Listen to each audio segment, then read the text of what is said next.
Hey guys, what's up, and welcome to my mod tutorial for the new Elite Alpha Trooper. Now has a lot of potential to be a pretty awesome blaster. The Alpha Trooper was very popular, and this is by all means just as good, if not better, because it has the direct plunger system, which also adds to the potential of this particular blaster. So without any holding back, let's get started. The first step will obviously be to unscrew and take apart the blaster. Okay, now after opening up your blaster, you should have something like this. I highly recommend that you put your screws somewhere where you won't lose them. I like to organize mine using one of these little bin things. They are pretty cool, I guess, for not losing parts, because there's nothing that I personally hate more than reassembling a blaster that I worked really hard on, only to find out that I'm missing some screws and I have to find some replacements. So I highly recommend that you put some in there. Other things that I recommend are, as soon as you open it, put the little plastic tab that normally would sit up here that would attach to any of the rail attachments. I would recommend putting that somewhere where you won't lose it as well, because it tends to fly out after you open it and you're looking through all the pieces. So now let's get started by removing the bolt sled right here, and then we'll drill out the air restrictor. Okay, now once you have your bolt sled completely removed, you should have something that looks like this. The first step is we're going to take off this back piece right here, and this is where the actual plunger tube is.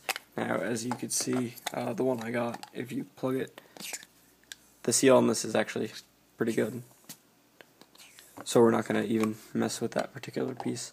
We're going to mess with the seal in between these two pieces, however, a little bit later, because similar to other reports of this blaster, that seal isn't as strong as the plunger tube seal, so I'm going to fix that on mine a little bit later. But the first step is to remove this piece in particular.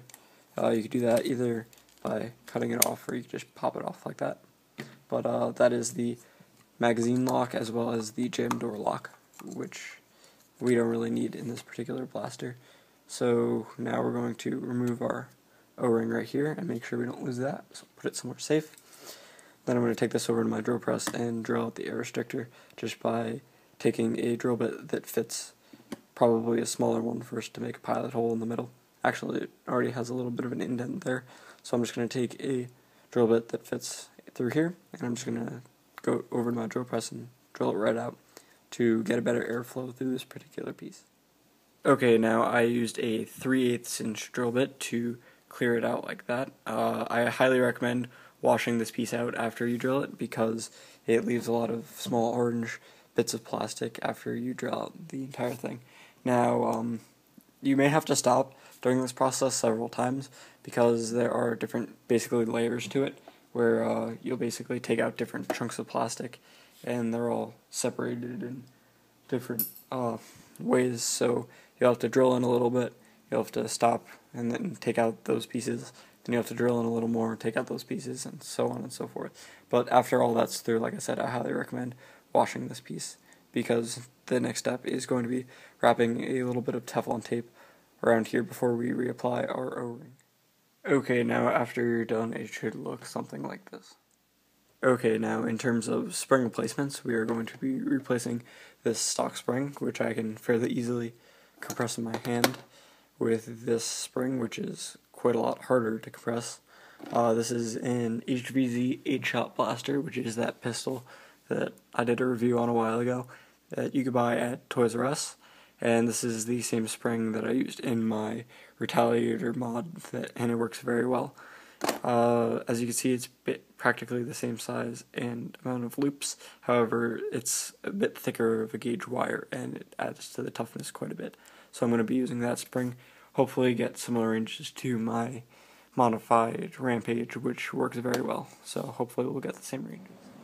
Okay, now I just wanted to take a quick break to show you guys that I prepped my shell for its base coat, and then I will be starting the painting process. However, I took the time to use a electronic hand sander that I have, and I sanded off the logos here, as well as the writing that was here, and on the other side of the shell I took off the caution stuff and the instructions for priming, because I think if you leave them on and you're going to spend the time to paint over and make your blaster look nicer, I feel that it helps quite a bit because it gives you a nice flat surface to work with instead of painting over the other letters and other such things, especially with like the cautions and the like instructions. I feel that if you're going to be putting the time into making the blaster look better with the paint job, you should also take the time to remove those such things.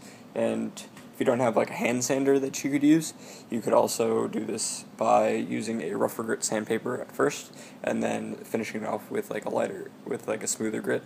How sandpaper works is the lower the number, the rougher the grit. So like 80 grit would be a lot rougher than like 200 grit, so I recommend starting with a rougher grit and then going over it again with a smoother grit just so that you can get a nice paint job onto your blaster.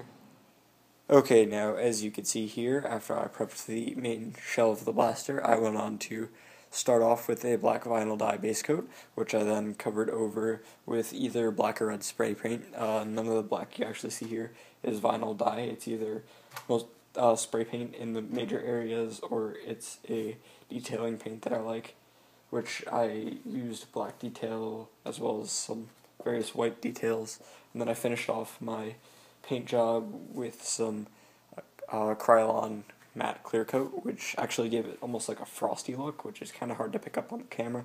However, for some reason you can really see it with the white, and I'm not sure if that's just because of the white paint I used and the way it reacted to the clear coat, but I think it looks pretty cool.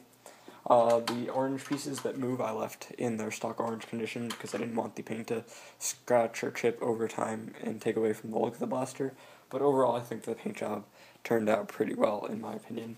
With the mods that I've done to this blaster, it is reaching, I'll have to do an official range test at some point, however, just guesstimating, it is getting a decent amount of extra feet due to the spring replacement with the heavier gauge spring as well as the AR removal. The lock removals are more just for personal preferences, however, it does make it easier to operate the blaster overall. Now at this point the video is probably getting to be fairly long, so I'm going to stop it here. If you have any questions, please feel free to leave them in the comments down below, and I do read all the comments, so I will answer any questions that you may have.